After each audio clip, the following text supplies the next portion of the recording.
नमस्कार दोस्तों, बांग्लादेश का ये 3 किलोमीटर का सेंट मार्टिन द्वीप है। ये बंगाल की खाड़ी में है। हमारे राज्य मिजोरम से ठीक नीचे है, म्यांमार के भी करीब है। देखने में एक ये एयर स्ट्रिप जैसा दिखाई देता है। इसके चारों तरफ सिर्फ पानी ही पानी है। दोस्तों, यहाँ की फसलें बिकने के लिए म्यांमार की बाजार में जाती हैं और यहाँ रोजमर्रा का सामान भी म्यांमार से ही आता है। ये जो द्वीप है ये नारियल के पेड़ों से पटा पड़ा है। दोस्तों, बहुत छोटे से इलाके के लिए बांग्लादेश में तख्ता पलट हो गया है। जी हाँ, दुनिया के नक्शे में ये द्वीप तो ठीक से नजर भी नहीं आता है। मात्र 4000 की आबादी वाले इस 3 किलोमीटर की जमीन की वजह से अमेरिका ने बांग्लादेश को बर्बाद कर दिया। द इकोनॉमिक टाइम्स को दिए एक इंटरव्यू में शेख हसीना ने कहा कि अमेरिका ये द्वीप उनसे मांग रहा था। अगर शेख हसीना इस द्वीप को अमेरिका के हवाले कर देती तो बांग्लादेश में उनकी सत्ता बची रह सकती थी। अमेरिका इस जगह पर अपना बेस बनाना चाहता है। वो यहाँ से एशिया को कंट्रोल करना चाहता है। शेख हसीना ने ये द्वीप अमेरिका को नहीं दिया और झल्लाहट में अमेरिका ने बांग्लादेश में तख्ता पलट करवा दिया। अब पूरे मामले को समझिए। अब मामला ये है दोस्तों कि अमेरिका 7 समंदर दूर बैठा है। 7 समंदर दूर से वो भारत के बगल में तख्ता पलट कर देता है और हमें भनक तक नहीं लगती। सवाल ये भी है कि शेख हसीना को शरण देने के बदले आखिर हमें क्या मिला। सवाल ये भी है कि चीन ने तिब्बत पर कब्जा कर लिया। तिब्बत छोड़कर भागे दलाई लामा को भारत में शरण दी गई। इसके बदले भारत को क्या मिला? भारत में अखंड भारत की माला जपने वालों की सरकार है भाई। लेकिन ये कैसी सरकार है? जब अखंड भारत बनाने की बारी आई तो चारों तरफ सन्नाटा है। जब मौका अखंड भारत बनाने का है तब बांग्लादेश में हिंदू आबादी के खिलाफ हो रहे अत्याचारों का बदला भारत में भारतीय मुस्लिमों से लिया जा रहा है।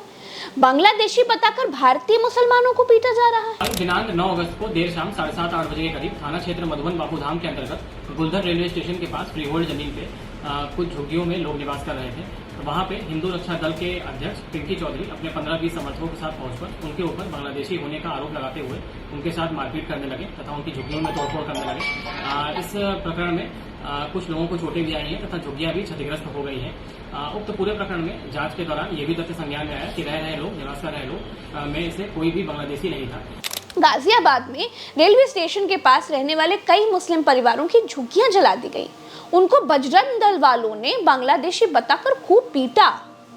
बीजेपी के अनुषंगिक संगठन मारपीट करने पर उतारू हो गए हैं, लेकिन प्रधानमंत्री के मुंह से बांग्लादेश का बात तक नहीं निकल पा रहा है। आजादी के बाद भारत ने कुल 5 युद्ध लड़े हैं दोस्तों। 4 युद्ध पाकिस्तान के खिलाफ लड़े, 1 चीन के खिलाफ लड़ा। इनमें 4 युद्ध कांग्रेस की सरकार ने लड़े और 1 कारगिल युद्ध अटल बिहारी वाजपेयी जी की सरकार में लड़ा गया। अब महामानव कहते हैं कि 2014 से पहले भारत निराशा की गर्त में डूबा था। मिस्टर परमात्मा, उन्होंने तो चीन को क्लीन चिट दे दी थी। बोले थे कि ना कोई आया था ना कोई घुसा था, और रक्षा मंत्री ये बयान जारी कर रहे थे कि चीन अब इतना पीछे चला गया है, उतना पीछे चला गया है।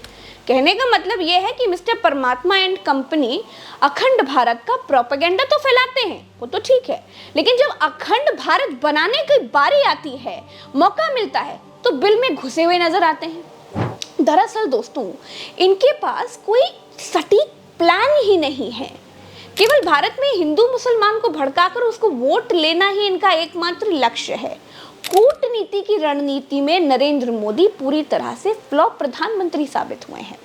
चाहे वो म्यांमार से बिगड़े संबंधों की बात हो, नेपाल की बात हो, और खैर चीन और पाकिस्तान तो पहले से ही दुश्मन की श्रेणी में है ही है। पिछले 10 साल में बीजेपी ने सर्जिकल स्ट्राइक को ग्लैमराइज करने के अलावा कोई आंख लाल करने वाला काम नहीं दिखाया, बल्कि उल्टा आंखें बंद कर ली। बताया कि ना कोई आया है ना कोई घुसा हुआ है, न वहाँ कोई हमारी सीमा में घुस आया है, न ही कोई घुसा हुआ है, न ही हमारी कोई पोस्ट किसी दूसरे के कब्जे में है। आजादी के कुछ साल बाद भारत आर्थिक तंगी झेल रहा था, तब भी हमारा स्वाभिमान 7वें आसमान पर था दोस्तों।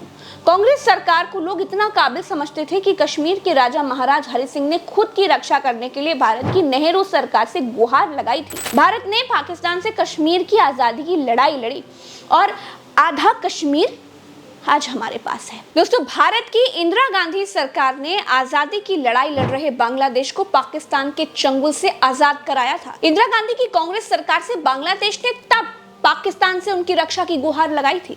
वो इंदिरा गांधी का दम ही था कि पाकिस्तानी आर्मी को सरेंडर करने पर मजबूर कर दिया था और नया देश बांग्लादेश बनाकर शेख मुजीबुर रहमान को सौंप दिया था।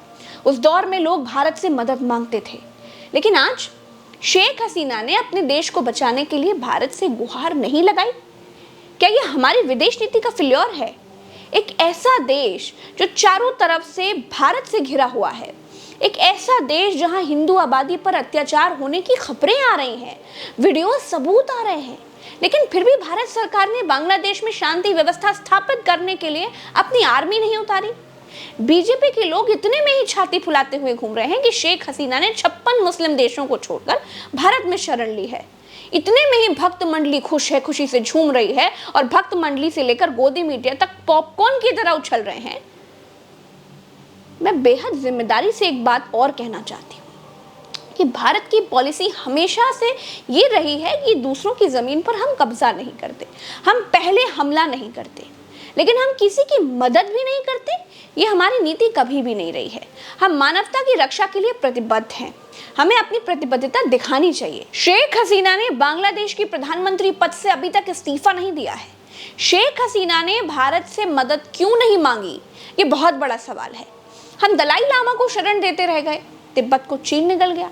हम शेख हसीना को शरण देते रह जाएंगे और बांग्लादेश को अमेरिका निगल जाएगा। हम उस संस्कृति से आते हैं, शरणागत की सुरक्षा की जाती है और दुष्टों का नाश किया जाता है। ये हमारे संस्कार हैं। भारत को बांग्लादेश में शांति बनाए रखने के लिए सेना उतारनी चाहिए थी। अरे दबदबा बना रहना बहुत जरूरी है। ऐसे चुपचाप बैठ जाना, एक बयान तक ना देना विश्वगुरु होने के लक्षण नहीं है। अभी के लिए इतना ही। नमस्कार, चलते हैं। राम राम तो वस्सलाम, जय हिंद। दोस्तों, चैनल को सब्सक्राइब जरूर कीजिएगा, वीडियो को शेयर कीजिएगा और लाइक कीजिएगा।